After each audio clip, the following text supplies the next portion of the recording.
South Point is also proud to provide a variety of relaxing amenities for the guests who want to be pampered. Soak up the sun and let your stress melt away in our lagoon-style paradise swimming pool. A relaxing getaway where you can bask in the desert sun and enjoy seasonal food and bar service poolside. And if you really want to escape, come to Spa Costa del Sur.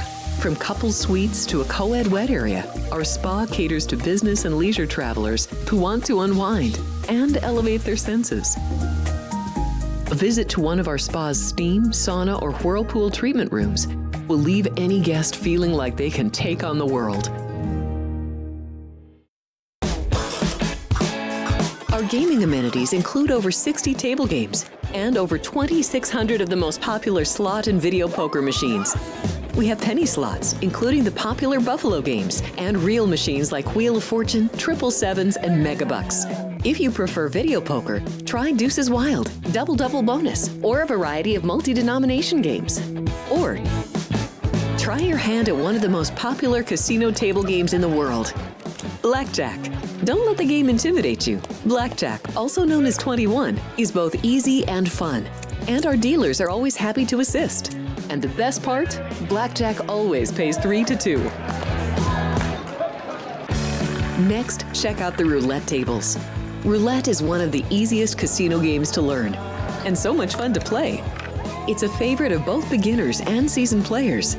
In addition to blackjack and roulette, our casino pit features over 60 popular table games like Baccarat, Pai Gow Poker, 3-Card Poker, Ultimate Texas Hold'em, and Mississippi Stud. So get out of your room and come join in the fun.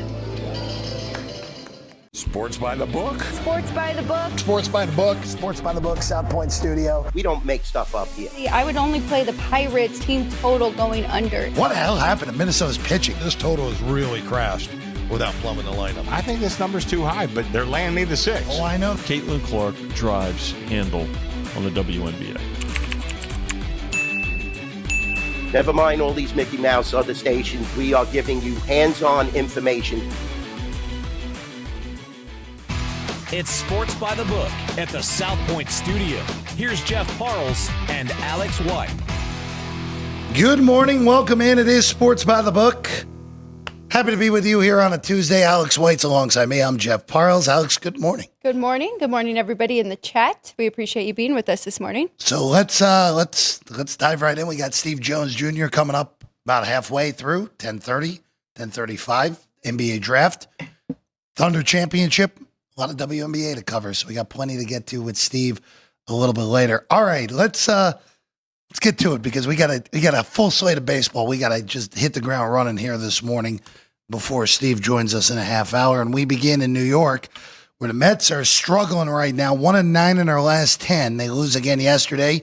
Schoenbach had a big time outing for the Braves. 3-2 is the final, and today it is Spencer Strider for the Braves and the long-awaited return for Frankie Montas, his Mets debut. And Alex, I don't want to overreact to minor league rehab starts, but Frankie Montas in the minor leagues.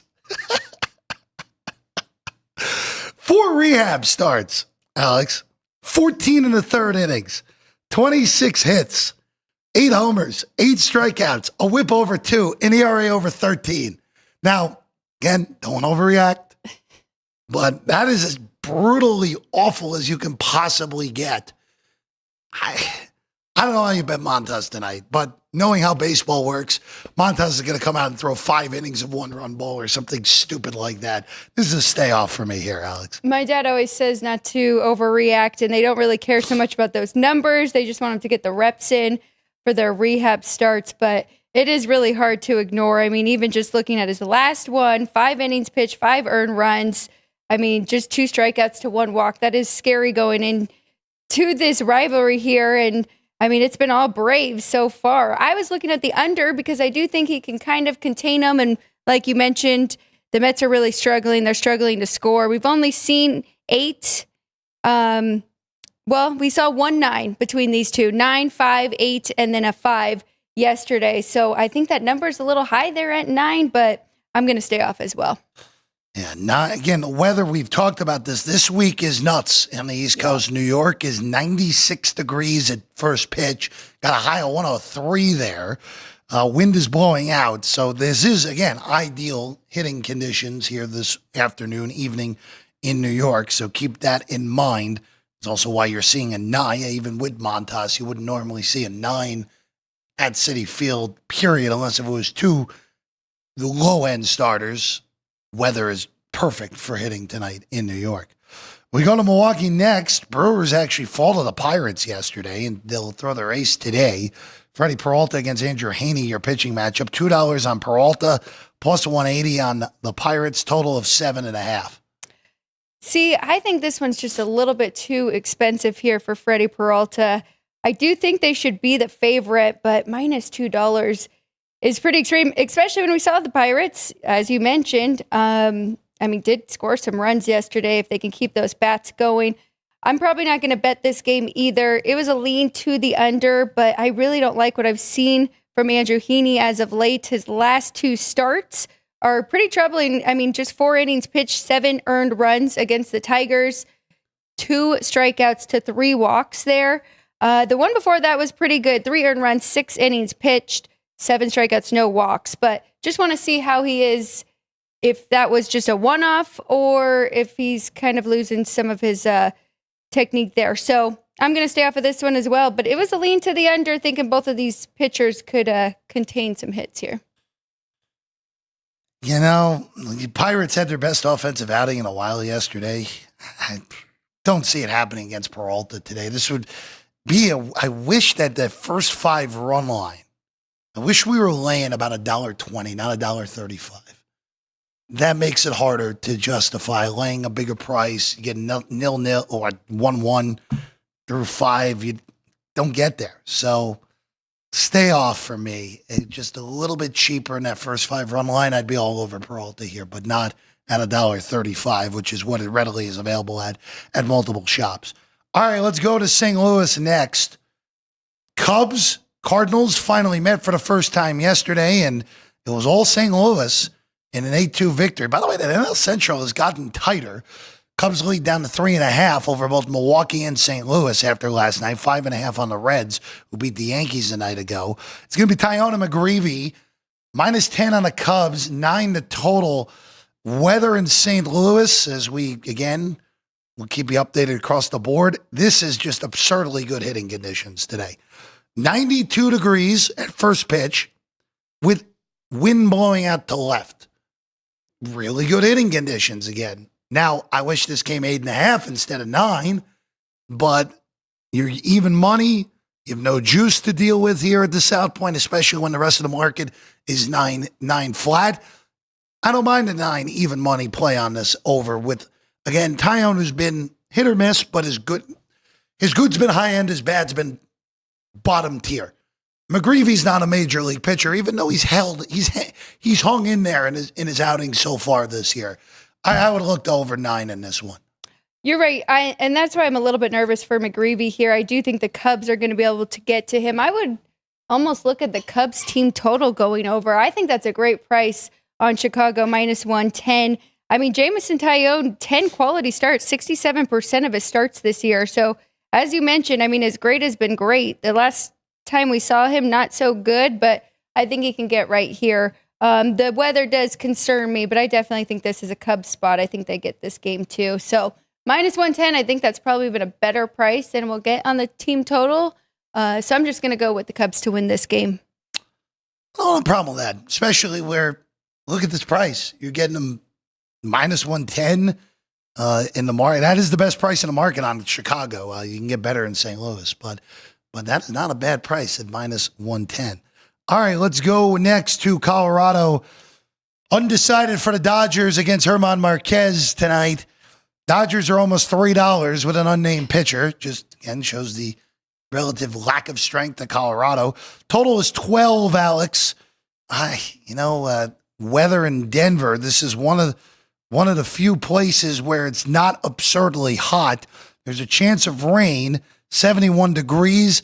Wind is negligible at Coors, so it's not, again, this is more just Marquez has been dreadful. Dodgers don't have a starter total of 12, more so than the conditions are ideal for hitting 12 at Coors tonight.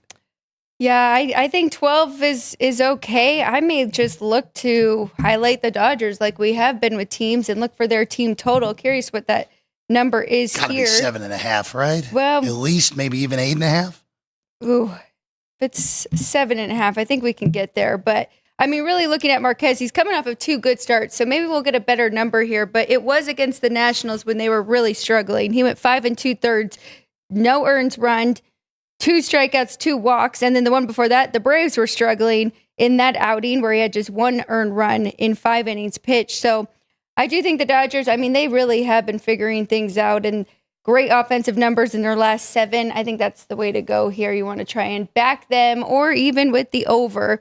I don't hate it 12. The Rockies have been putting up some runs too. They could help you get there, but it'll definitely be looking at the Dodgers. So I'm going to find their team total or even potentially that full game going over. Well, not working right there. It goes 7.5, Alex. There we go. Yeah, that you can justify. 8.5 would have been a little much, but 7.5, I think you could justify that ballpark. You're all right. Marquez is coming off his only 2 reasonable starts of the season, the last 2 times out. But this feels like a Dodger team total over 7.5. You don't even have to mess with Colorado, even though again 12 when you got 7.5 on the other side. Dodgers get to 8. You only need 4 on the other end. Should be able to get there against the bullpen game for LA. I need to see. The Dodgers have already seen him very early, April 16th, but he didn't make it through a full inning. So I'm curious if that's always a good sign, right? If that was a start or he came in for relief, but 7 earned runs. Nah, that 6 sounds hits. like a start. Yeah, there we go. That sounds like he got his behind whipped more so than anything. Marquez. That was back on April 16th, as you mentioned, and that was a start for Marquez where he gave up 7 earned in the first. Very simple. Yep, there we go. Not good for Marquez. By the way, Dodgers only scored 1 more run in that game and had to hold on for dear life. That was a vicious non-run line cover that day. All right, we go to San Diego next. Padres get defeated by the Nats yesterday. Padres really just not playing well, even though they won 2 out of 3 over the weekend on the Royals. They really have come back to the pack. There, your standings are actually got 2 teams ahead of them right now for that final wild card spot. St. Louis technically hopped them yesterday with their win. So not been San Diego's best ball over the last month now. Weather in San Diego not impactful, as we know. It's going to be 64 degrees. What a shock. 64 degrees and clear in San Diego here today. Burgert and Williams, 8.5, minus 60 on the Padres at home tonight. Took a little while yesterday, but did get there with the runs. As you mentioned, the Nats won that one 10-6. I'm leaning to playing this one the exact same way with another over here.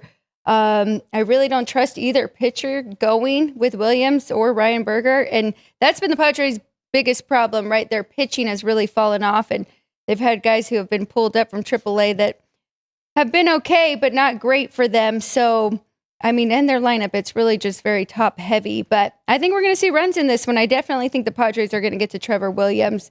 Even though, I mean, his numbers aren't terrible, he's not going deep into games. And if we can get some of those bullpen guys in, again, like we saw yesterday, I think we'll be okay going over 8.5. Up next, I'm staying off of this, by the way.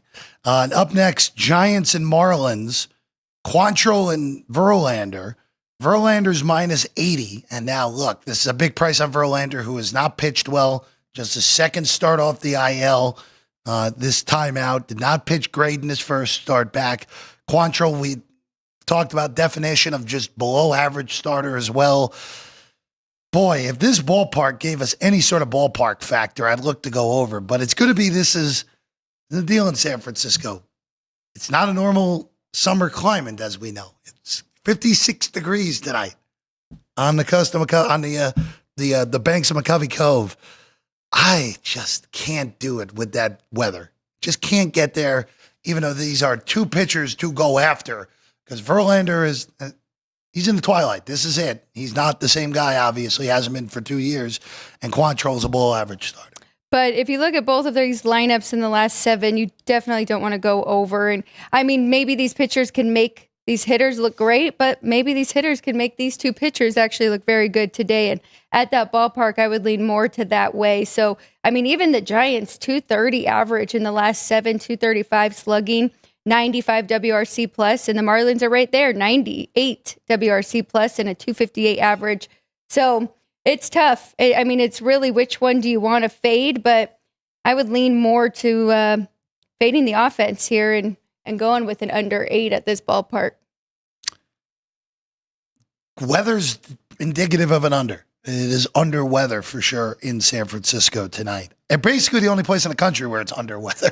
Everywhere else, as we'll get to a few more, that the weather, again, is going to be hot and humid in a lot of spots across the country today.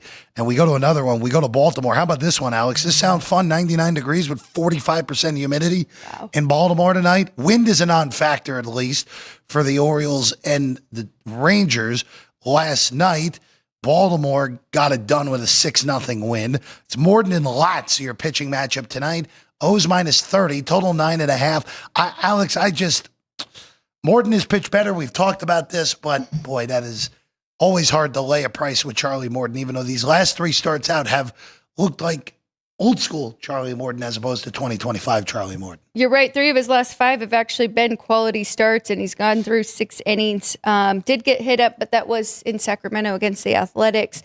More than anything, the Rangers bats, again, have just gone ice cold. In their last 7 games, batting 201, 270 on base percentage, and a 59 WRC plus. So it's a bad time. I put them as a maybe and a lean yesterday, but I mean, they just really couldn't get anything done in that game. So nothing for me here in this one. You're right. You don't really want to back the Orioles with Charlie Morton here, minus 130, but I think that would probably be the right side. I don't think there's any value there, though. I think that number is correct. Man, I would love to fade Morton, but again, like we just said, better recently for Charlie Morton, and then Texas offense just cannot garner any sort of consistency. We go to Cleveland next. Guardians and Blue Jays. All right, not as hot, but still pretty hot for Cleveland. It's going to be touching 90 through the day there. It'll be mid-80s by first pitch. It'll be Allen on the bump for the Guards against Lauer for Toronto.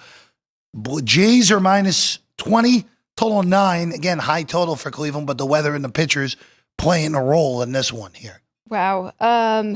Yeah, I think that over. I mean, I want to fade both of these pitchers here. Now, Lauer, we don't have much on him, just 35 and 1/3 innings pitched for him and sub-1 whip. But on the other side, you just talked about the Blue Jays, been pretty hot. I definitely think they're going to be able to get to Logan Taylor, Allen. So, I mean, if anything, maybe that is the way to play it. Toronto Blue Jays team total over. I think I just talked myself into that.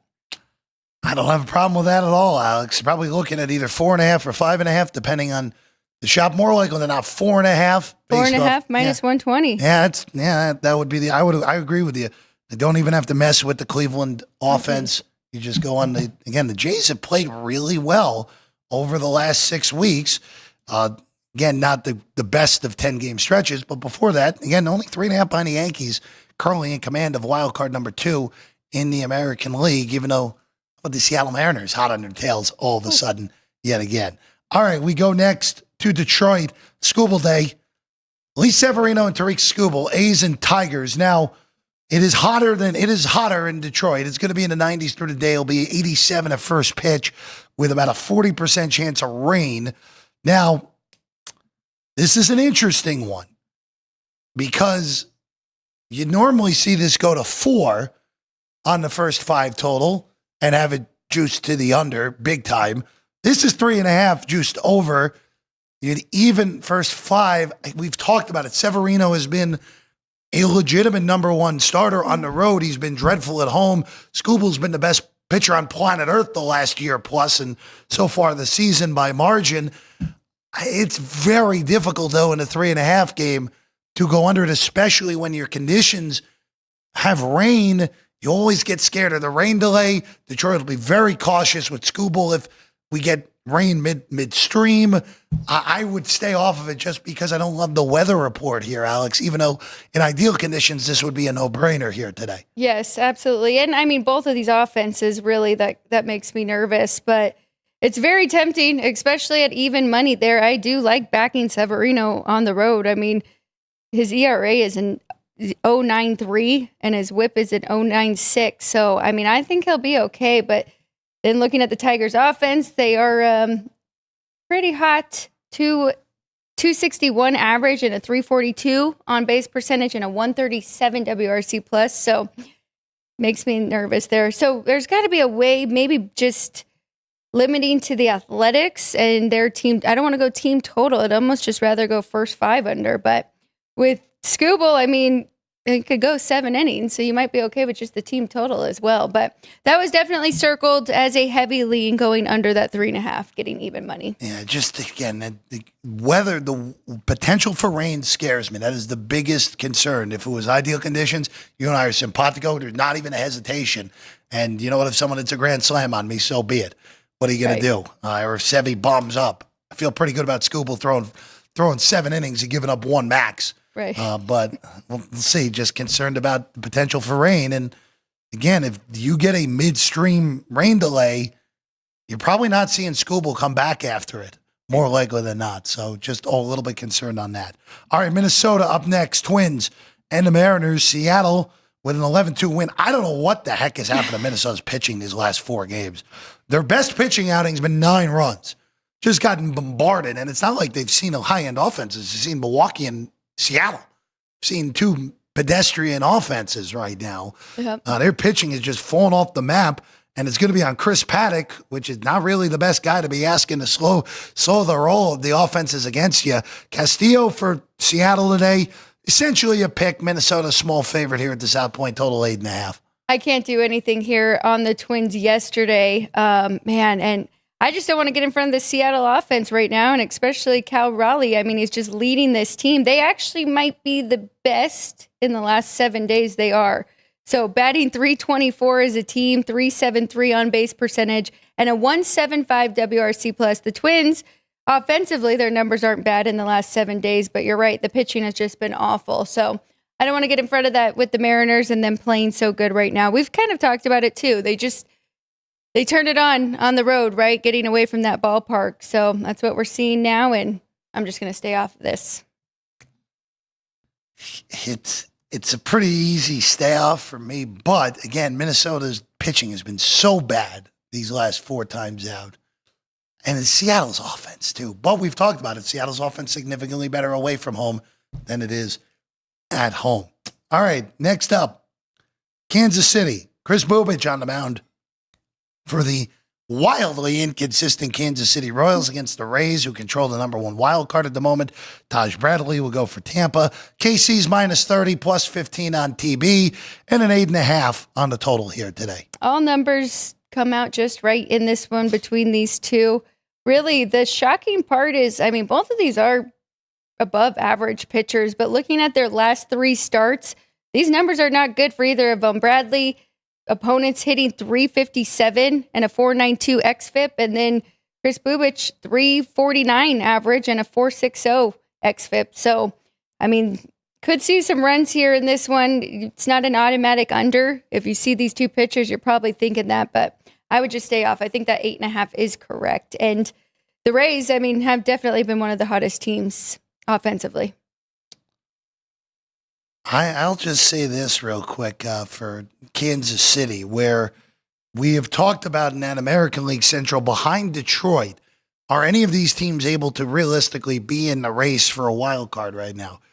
Kansas City, as we talked about last year, was this great home team. Their numbers were spectacular. There was a reason they got to a wild card series. And of course, naturally, they won the wild card series on the road, but they made it to the division series in a year where everyone thought, all right, 2025's the year, not 2024 for the most part. Alex, they're only 500 at home. That's not going to cut it if they're going to if they're going to pull out one of those wild card slots. And again, you look at these AL standings, everyone except for the A's and the White Sox have a legitimate shot. Even Baltimore, who I've ragged on all year, they have a legitimate shot, still 6.5 games back.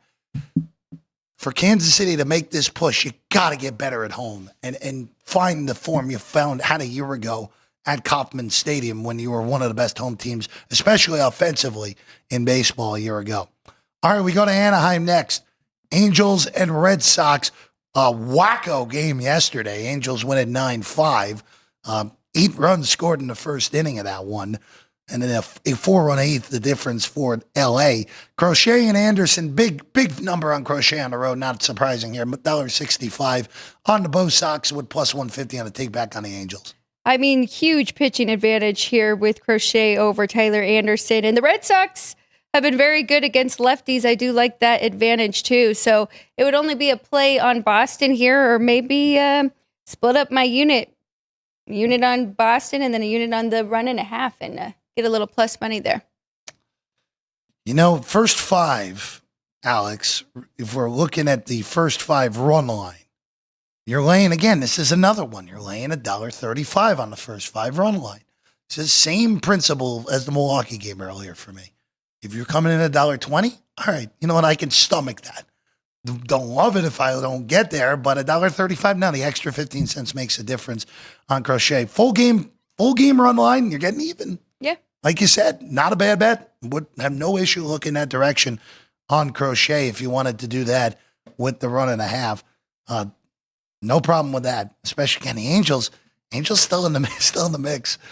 2 games under 500 after the win last night. All right, now we go to Cincinnati. Reds, Yankees. Reds take game 1.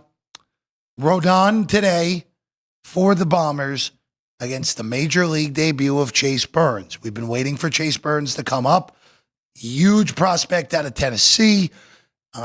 This is just another big-time arm that Cincinnati is hoping can mix right in with the Hunter Green, the Lodolos, that big Abbott, that big front that they have in the rotation. And Burns, 2nd overall pick a year ago in the draft. Boy, he was amazing at UT, led them to a national title a year ago. -60 on the Yankees, plus 45 on Burns. Total 9.5. Again, weather in Cincinnati is terrible for pitchers. Mid-90s, wind blowing out. We saw it yesterday in a high-scoring game. I would only look to go over, but again, it was an under yesterday. Yankees didn't hit, Reds did. Red team total went over. Concerned with Rodon. We get the right version of Rodon. I don't think the conditions will matter too much. And I don't know what the heck I'm getting out of Burns. Go any which way.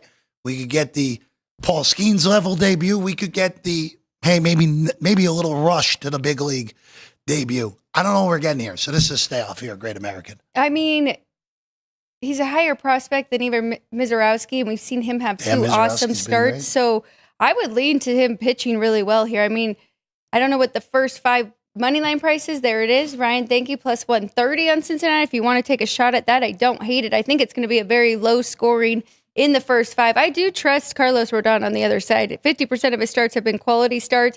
He's dropped off a little bit, and that was really just against Boston. But every start around that, he's gone at least 6 innings and held his opponents to 3, except for the one with Boston. So under 3, I think you're okay here. Yeah, so I lean to the under in the first 5, or if you want to try with the Reds and take a shot. I mean, he dominated across all 3 levels. He had a 1.77 ERA and a 0.77 whip across 66 innings pitched. 89 strikeouts to just 13 walks. I think he'll be okay. I mean, we always say you want to back him in their first big league start. So this is it here for Chase Burns. Weather today, Cincinnati, like I said, mid-90s. Wind blowing out today. Not the best for pitchers, even though that game went under in similar conditions. Red team total over did go over yesterday. All right, last 2. Chicago.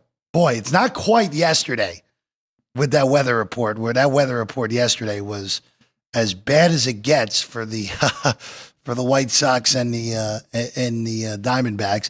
Nelson and Leisure, your pitching matchup here today. Nelson's minus 25, total 8.5, Alex. I mean, minus 125? What are we Seems doing? pretty good, right? I really don't understand this price at all. I'm going to take the Diamondbacks. I'm going to lay the run line too, plus 135 for the Diamondbacks to win by 2. I mean, the White Sox, yeah, they seemed decent, right? And then we said, okay, now's the time to fade them. They still won a couple there, but I mean, still looking at their offensive numbers, they're just terrible. Batting 195 as a team in the last 7, 69 WRC plus. Yeah, I'll take my shot here with the Diamondbacks. Ryan Nelson has been good enough. I mean, really, he's just has a couple bad starts, and that was against the Reds. And really, the other question is how deep he can go. But I'm going to get at least 5 out of him. Trust the Diamondbacks bullpen more than I trust the White Sox. So, yeah, Arizona for me. I'm with you. Now, it's a coin flip for rain at first pitch. Not like the other game. I don't really care if it's Leisure or whoever, or Nelson, whatever. All the White Sox guys, when you're not dealing with the top 2 options, are the same. Pretty much, right? All below average pitchers. And Nelson, like, all right, you know what? If the Diamondback bullpen is coming behind him, I can deal with that if we happen to get a rain delay. But this is, I mean, we're missing something, aren't we? Well, okay, so Corbin Carroll is out. Yeah, so Corbin Carroll's on the was. IL now. Yes, he went on yesterday. But even so, Alex. Someone else got hit yesterday, but other than that, I think we're okay. Yeah, it's just still even. You take out Carroll, who went on the IL. Naylor got hit by a pitch yesterday as well. But okay, I still got Ketel Marte and Eugenio Suarez and the rest of that line. I'm like, okay, take out the 2 best players. It's still, the Diamondbacks are still better than a minus 125 favorite against the White Sox with the better pitcher. Agreed. So, yes, as simple as that. All right, last one. Philly and Houston. Phillies game and a half lead in the NL East. Astros leading in command in the AL West. Framber and Suarez, your pitching matchup. Valdez is minus 50. This will only be a look to Houston, Alex, but that price feels a little expensive against the Phillies, so I would stay off. I wish it was I wish that 35 was on the favorite side, minus 35 on the Stros. I'd be in on them. I agree. I think that is exactly what the Stros should be here at home. I love this one. I'm taking a shot. Finally, I can bet an under here. So under first 5 for me, under 3.5. I like both of these pitchers. I think these are the 2 best going head-to-head today. Ranger Suarez has been awesome this year, and Framber Valdez, especially at home, is just putting up great numbers. So 11 quality starts for him, 8 for Ranger Suarez, 89% of his starts, though, because he did come back a little bit late. So, yeah, under for me in this one. There we go. That's the whole baseball card. We did it in a half hour flat. How about that, Alex? Right on time. What we were trying to do today. That's more. I'm proud of myself right now. All right, we're going to take a quick break. When we get back, Steve Jones Jr. joins us. His reaction to the Thunder's first championship in Oklahoma. NBA draft coming your way tomorrow. We know who's going 1. We have a pretty darn good idea who's going 2. What happens after that? And WNBA action as well. 4 games on the docket and a lot to get to as we near the first half of the WNBA season coming to a conclusion right here on Sports by the Book. Football contest sign-up season is here, and you don't want to miss out on the action. With millions of dollars on the line each and every week in the world's biggest football contest, there's only one proxy to trust, footballcontest.com. Maddie and Tony have set the gold standard for football contest proxy services with 20 years of experience and over $13 million in winnings for their clients. All you have to do is get to Vegas between now and the start of football season to sign up in person, and they do the rest, making sure your picks are entered every week. Whether you want to play in the Circa Sports Million, Circa Survivor, Super Contest Gold, or the new Super Contest College Contest, Maddie and Tony have you covered. Their new website has everything you need to know about these football contests and more, including how you can reserve the best proxy in the business. Experience matters, so go with the pros at footballcontest.com, the gold standard proxy service. South Point Casino has plenty of attractions for the whole family. Catch a movie, Our 16-screen movie theater includes 2 XD Extreme screens for the ultimate in viewing, sound, and luxury. After the show, treat the family to a variety of treats at our old-fashioned ice cream parlor, Kate's Corner. We scoop up a variety of creamy concoctions, including smoothies, hand-dipped cones, milkshakes, malts, sodas, and sundaes. At Kate's, there's something for everyone. And if you've still got time to spare, our bowling center might be right up your alley.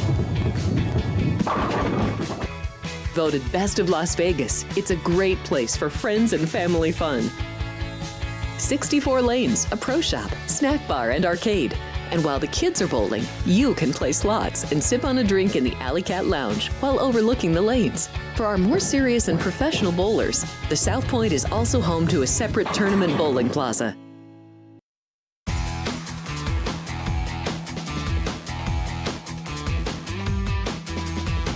We're back in. Jeff Parles, Alex White, Sports by the Book, South Point here in Las Vegas. The trivia question is in the chat.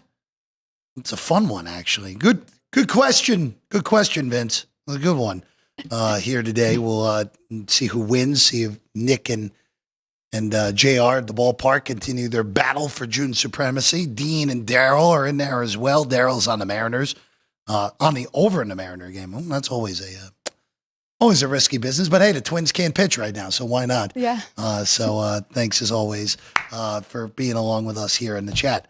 Joining us now, we had him on during the NBA playoffs. I know, Alex, you've had him on with Cofield and Company as well.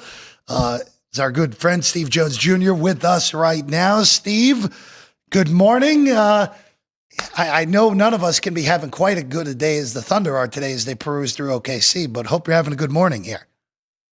Having a good one. Parade seems fun. I saw a couple quotes as far as them keeping receipts on how the league felt about them. But yeah, I imagine that a hot day for them, a fun parade. But I hope we all are doing well. Well, we also too, the thing I know the nation is most intrigued by of Jalen Williams discovering Don Julio over the last 3 days. So that's hey, you gotta look. If Don Julio's where you go to first, just Jalen, please be careful. That's all I'll say. Well, it was funny. They said that was part of the challenge for them to win a championship. He said he would start to enjoy life a little bit if they won, and he did. But apparently, we're used to champagne celebrations, and Alex Caruso had to give a tutorial post-championship win. So that was pretty funny stuff. Yeah, it was. Sure was. But, Steve, just reacting to what we saw on the court, look, OKC was the best team all year. We talked about it. 68 wins, best spread record in the last 30 years, even with only covering 3 out of 4 in the NBA Finals. But Steve, just in the end here, felt like the best team won, and doesn't always happen, but we got the right champion in the NBA this year. Yeah, it's not easy to have the type of season Oklahoma City's done. I think they won 84 total games over the course of the season, 14 to do that in NBA history. Not easy to do, but they just kind of were steady all year. The defense was great. Their versatility was strong. Shai Gilgeous-Alexander obviously had a season for the ages, and his growth as far as being able to score, but also make plays. We saw that in that Game 7 against Indiana's help defense. I think when you look at the amount of defenders they had to throw at teams that really helped them during the playoffs, whether it was Lou Dort, Jalen Williams, Alex Caruso, Casey Wallace, they just went end to end. But you saw that belief, like they had an identity, and that's so important in the game of basketball, and they stuck to it all year long. So, yeah, you took the cap. I know everyone's thinking that the future is tremendously bright, but to get a championship is very hard, and they got it done. Steve, I'm curious your reaction with where KD ended up going, and I guess the Houston Rockets feel like he is the final piece that they need, even though the West is so stacked. How do you feel about how that trade went? Oh, I love that trade for Houston. I think the fact that it only cost them Jalen Green and Dillon Brooks in one pick was huge for them, because it's not like you traded most of your team that was the 2 seed to get Kevin Durant. You're adding Kevin Durant to a lot of your core. And so as good as Jalen Green had grown into, we saw what happened in the playoffs. Maybe you have questions about his ceiling. Maybe you have questions about Houston's offense in the half court in general. Kevin Durant answers a lot of those questions. Obviously, we know what he can do scoring the basketball, but you also can keep your youth. You can keep your pieces. You can continue to build your defensive identity, help take pressure off Alperen Şengün. Just put yourself in a really good position for Kevin Durant to elevate this team without changing your team to a degree where you can't be in contention and you're trying to search for talent around it. The Eastern Conference next year. And I know that tomorrow we'll at least start setting the course for that a little bit more. Tyrese Halliburton, of course, ruptured Achilles. He's not going to play at all next year. Tatum, same deal. Damian Lillard in Milwaukee, that feels so long ago now, but that happened this postseason as well. He's likely not going to play at all next year as well. This is as wide open as early 2000s as I can remember with the Eastern Conference going in. Steve, just what are you looking forward to this offseason? What teams could come out of nowhere? But again, it's 2 days after the finals, but boy, the East looks like a mess to begin next year and getting through the whole year with all these injuries going in. Well, it's going to be interesting. I think what are we on our 7th straight year with a different champion? And so the Eastern Conference is looking at a completely different landscape. And I think you can kind of see the rumblings as far as Orlando made a move to go get Desmond Bane. Obviously, unfortunate that Halliburton goes down, but Boston already having to shapeshift without Tatum. Now they had to trade Drew Holiday. They're trying to figure out who they are. So I'm intrigued to see what team makes a leap. Like Cleveland was number 1. How do they get better? What does New York look to do to add to take advantage of this moment?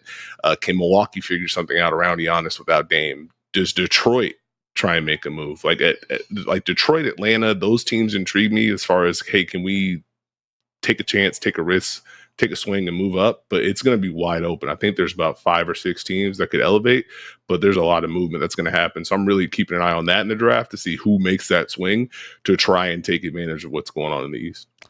Drew Holiday, you mentioned it, traded yesterday to Portland. Second time he's been traded to Portland in his career.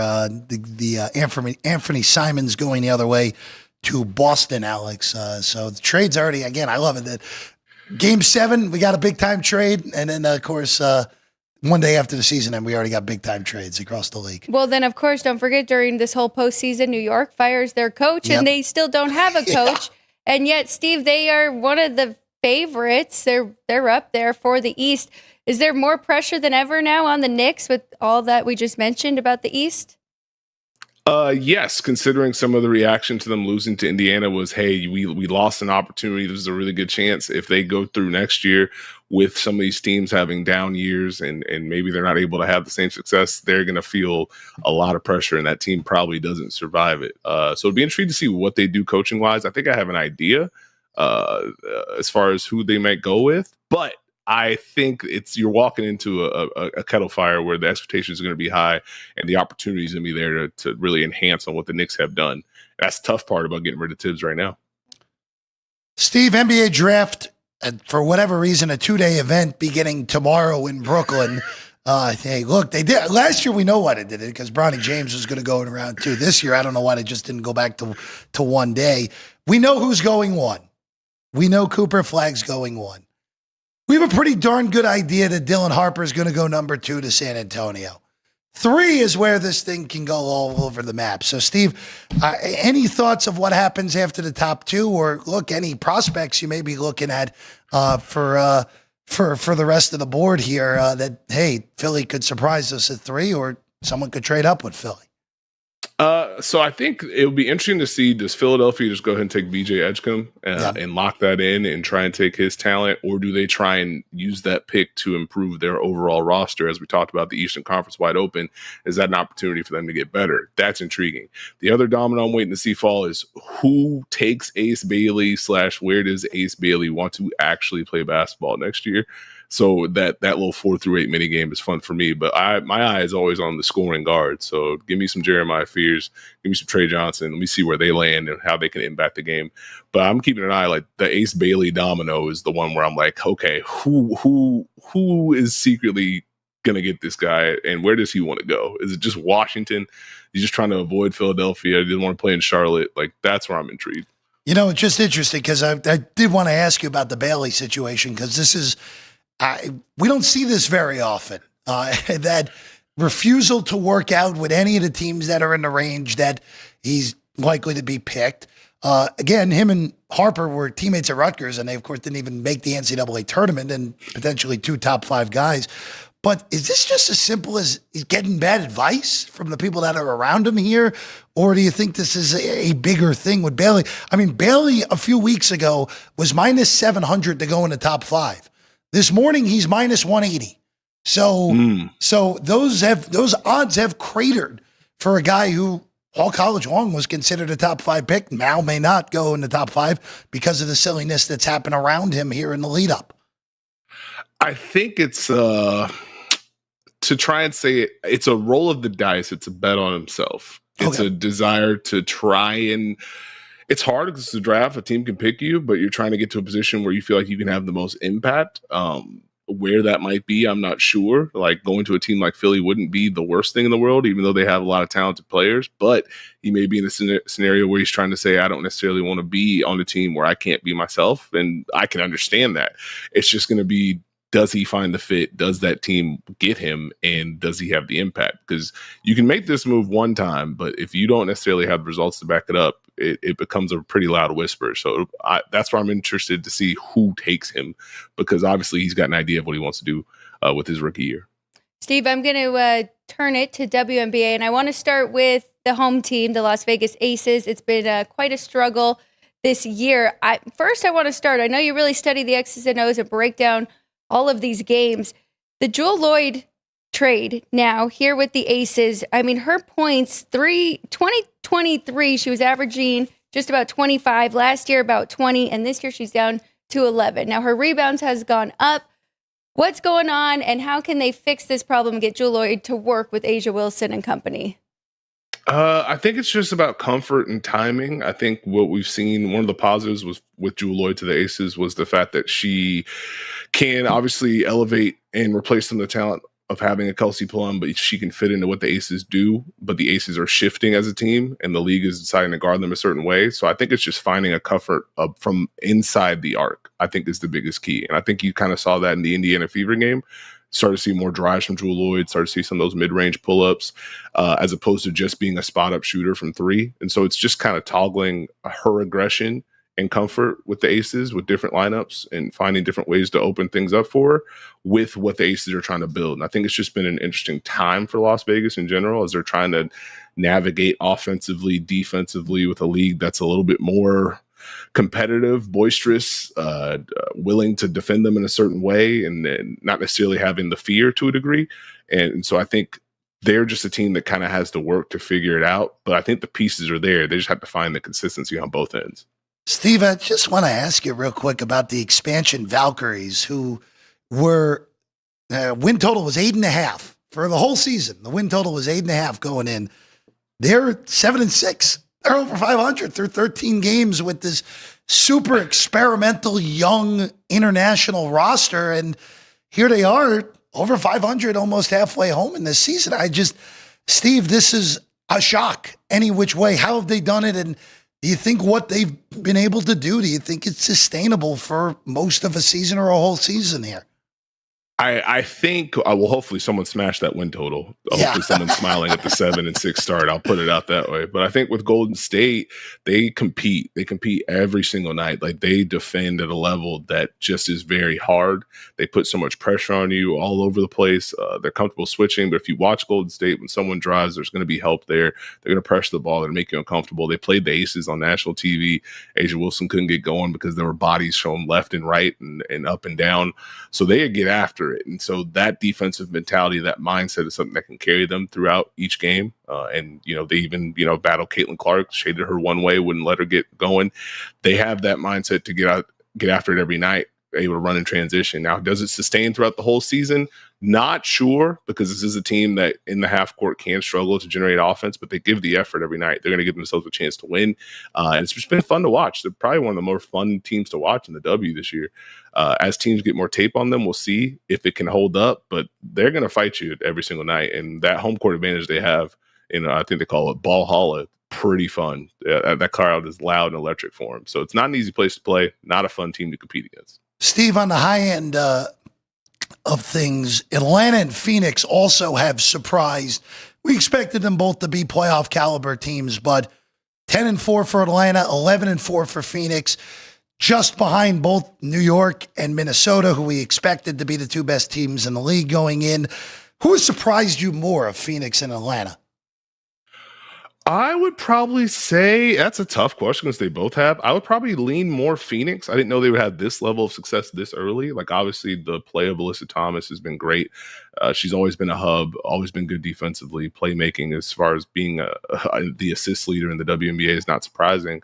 Satu Sabali and her versatility, adding Kalia Copper, who was hurt to start the year, but they just have like a strength about them. Defensively, they fight. Offensively, they have a versatility, so they're going to keep pressure on you. But they have a lot of players that are just smart, make plays, make reads, make shots. I think they have quite a few rookies who aren't truly rookies. It's their first year in the WNBA, but they're pros. So I guess for me, it was surprising because I wasn't sure of their entire roster after the preseason. Now you watch them play night in, night out, and they compete all the time. So that's been fun. But Atlanta, I think they have the number one offensive rating in the WNBA right now. That was probably shocking. They had the talent. With Ryan Howard, with Alicia Gray, with Brittany Griner, with Bree Jones, but the tempo they've played with, the space they've created, the defense they've played, they've just built that. So those two teams plus Seattle, I think, have probably made the middle a lot more interesting, where a lot of teams probably thought Las Vegas and Indiana would be higher. Those three teams are making it real tough. Those playoffs are going to be real competitive. So I would keep an eye on that middle of the W. Well, Indiana pretty fortunate to be in the Eastern Conference there, where really they're just battling the Mystics because the Sky and the Sun, just 5 wins combined, it's been a struggle for them. Curious your thoughts on Indiana, if they can make a push here. We've kind of seen with Caitlin Clark, she needs that rest, right? Coming back from injury, first 2 games she was hot, and now we've seen her struggle the last 2 games. Now it was an uptick in competition, but how do you think this Fever team does throughout the rest of the year, as long as everybody stays healthy, of course? I think as long as Caitlin Clark stays healthy, we should see them grow steadily. I think the defensive effort's probably been better than a lot of people anticipated based on where they were at last year. I think offensively, it's still a little uneven as they're trying to find their best lineups and combinations, but we've seen what Caitlin Clark can do, especially when she's making shots. The pick and roll with Aaliyah Boston is very good, hard to defend, but it's just going to be how do they handle teams being physical, how they handle switches, how they handle teams trying to take away Caitlin Clark's shots, and how does she navigate the nights when the shot's not falling? It's more that and finding that consistency and learning how to win consistently in the W against a team in the league where teams are going to give you your best shot. So I would expect them to make a run. Like I don't think the Fever and Aces finish the season where they're at record wise, but they're going to have to navigate through some tough waters to get where they want to go. Steve, just wrapping this up with the Fever tonight. They are in Seattle to take on the Storm. Storm had played well. They're right in the mix for a home court seed in the playoffs. Seattle's 3.5-point favorites tonight, total 167.5. What are you looking for in this game? Well, it's all about Seattle's defense, in my opinion. They got a lot of talent, and so if you have Gabby Williams, Nekla Ngumuke, Skylar Diggins, they can get after a team in a different way, and they can put pressure on you. So it's not fun to play in Seattle. You can ask the Liberty; they just did not have a good time recently. But I'm probably looking to see how do they want to guard Caitlin Clark. What coverages are they trying to use? Are they trying to trap? Are they trying to be aggressive?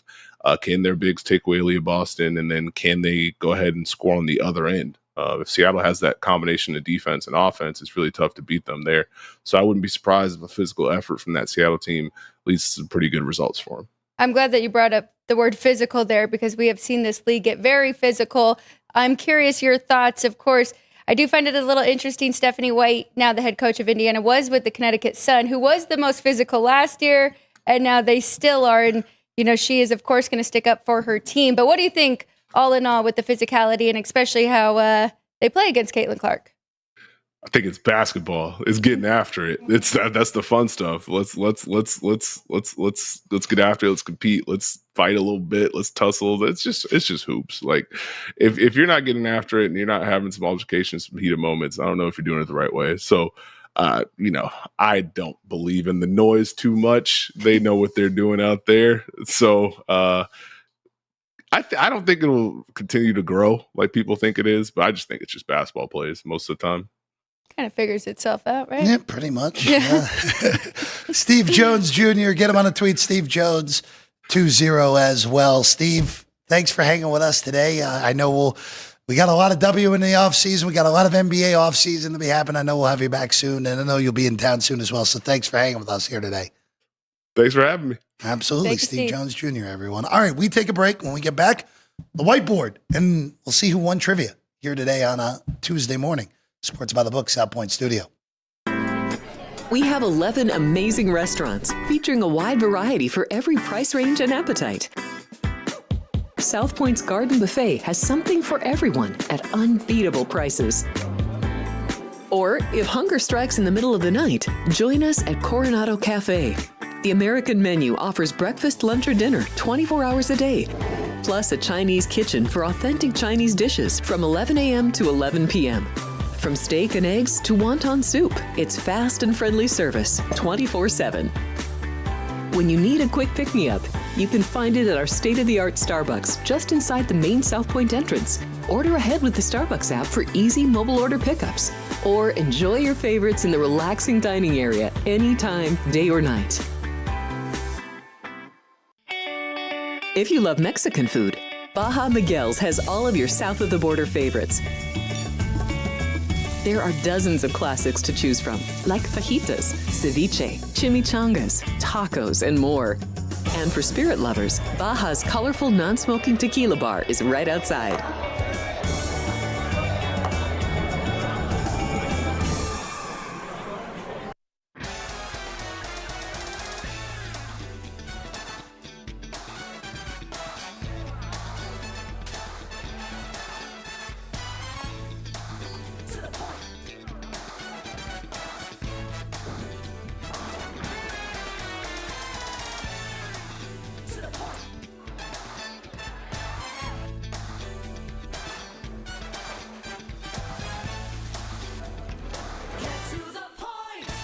Sports by the book. Sports by the book. Sports by the book. Sports by the book, South Point Studio. We don't make stuff up here. See, I would only play the Pirates team total going under. What the hell happened to Minnesota's pitching? This total has really crashed without plumbing the lineup. I think this number's too high, but they're laying me the 6. Oh, I know. Caitlin Clark drives handle on the WNBA.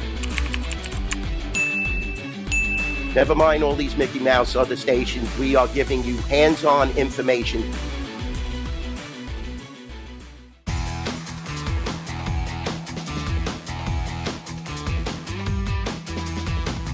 We're back in Sports by the Book here on a Tuesday morning. Alex White's alongside. I'm Jeff Parles. Happy to be with you. All right. Trivia question. The race for June supremacy continues. The longest professional tennis match in history concluded on this date in 2010. And this is a good question from our good friend Vince. Which two countries were the two players from? So, of course, this was Isner Mahut, which lasted a grand total over 3 days of 11 hours and 5 minutes. And this is part of the reason they now have a tiebreak in the fifth set in Wimbledon. 70-68. That's no typo, guys. Isner ended up winning. Of course, John Isner, American. Nicholas Mahut, French. So France and the United States, your answers. Nick got it.